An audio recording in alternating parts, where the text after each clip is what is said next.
मोदी जी झूठ बोलते हैं राजनीति में, हमेशा झूठ बोलते हैं। जब से 2014 से अब तक मोदी जी ने सच क्या बोला है उसके ऊपर संशोधन करना चाहिए और किसी को पीएचडी की डिग्री लेनी चाहिए कि मोदी जी कभी सच भी बोल सके हैं। यहाँ महाराष्ट्र में चुनाव जीतने के बाद उनकी भाषा क्या है, पाकिस्तान पर तिरंगा लहराएंगे। अरे जाओ पहले मणिपुर में तिरंगा लहराइए, हिम्मत है। जब बीजेपी को अपना हार दिखती है तो ये लव जिहाद, पाकिस्तान, हिंदू मुसलमान, हाँ, ये सब विषय चुनाव के प्रचार में आते हैं, चाहे मोदी जी हो या चाहे यहाँ देवेंद्र फडणवीस जी हो। मुख्यमंत्री ने कल एक बयान दिया है कि मोदी जी बार-बार आते हैं और झूठ बोलकर चले जाते हैं। अभी मोदी जी ने अपने बयानों का जो खुलासा करके उसे साबित कर दिया, तो मैं जो है राजनीति छोड़ूंगा। इससे पहले उन्होंने देखिए, मोदी जी झूठ बोलते हैं राजनीति में, हमेशा झूठ बोलते हैं। जब से 2014 से अब तक मोदी जी ने सच क्या बोला है उसके ऊपर संशोधन करना चाहिए और किसी को पीएचडी की डिग्री लेनी चाहिए कि मोदी जी कभी सच भी बोल सके हैं। अपने इस कार्यकाल में झूठ ही झूठ की बात मोदी जी ने की है, अमित शाह जी ने की है। फर्जी डिग्री से लेकर झूठे आश्वासनों तक सब कुछ झूठा है मोदी जी के बारे में। मणिपुर में फिर एक बार हमला हुआ है, 3 मंत्रियों के गए हैं, जबकि प्रधानमंत्री इन मुद्दों पर जो है आप बोलिए देवेंद्र फडणवीस को, जाइए वहां, यहाँ जिहाद की भाषा कर रहे हैं, जिहाद की राजनीति कर रहे हैं ना, वहां जाकर हिंदू जिहाद करिए।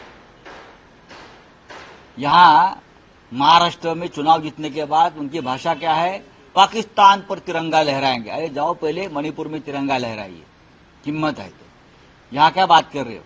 चलिए, थैंक यू। संरक्षण मंत्री राजनाथ सिंह यांनी पुणे के एक विशेष इलाके से भारतीय जनता पार्टी को वोट आते हैं, तो हम उसे वोट जिहाद नहीं कहते, तो हमारे पर इस तरीके के जो आरोप है वो क्यों लगाए जा रहे हैं? पवार साहब सच बोल रहे हैं। ये जो भाषा चल रही है बीजेपी की वोट जिहाद की, वो उनका हारने का डर है।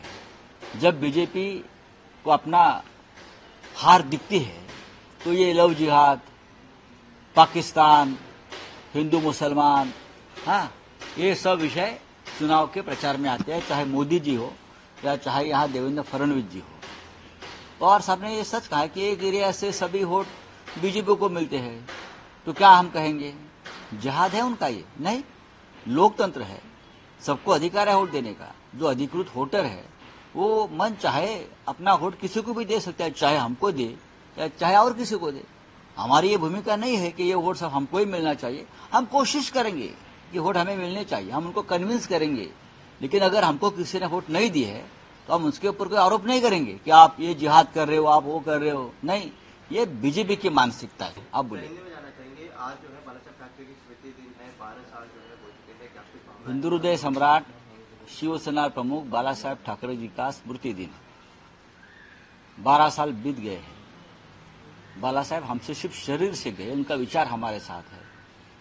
महाराष्ट्र में चुनाव चल रहा है और हमें पहली बार ऐसा लगता है बाला साहब के बाद कि ये लड़ाई जो है इस चुनाव के बाला साहेब ठाकरे जी के विचारों के लिए लड़ाई हम लड़ रहे हैं। बाला साहब ने शिवसेना की स्थापना इसलिए की थी कि महाराष्ट्र धर्म की रक्षा हो, यहाँ का जो मराठी मानुष है उनके स्वाभिमान की रक्षा हो, हमारे विचारों की रक्षा हो, हमारे जो न्याय और हक की बात बाला साहब ने की थी, उनके ऊपर आज संकट आ रहा है। यहाँ से महाराष्ट्र का रोजगार, महाराष्ट्र का उद्योग सब कुछ छीन कर कोई लेके जा रहा है। ऐसे में अगर हमको याद आती है तो बाला साहब ठाकरे जी की याद आती है। हमारा स्वाभिमान अगर हमको बरकरार रखना है तो बाला साहब ठाकरे को हमको कभी नहीं भूलना है।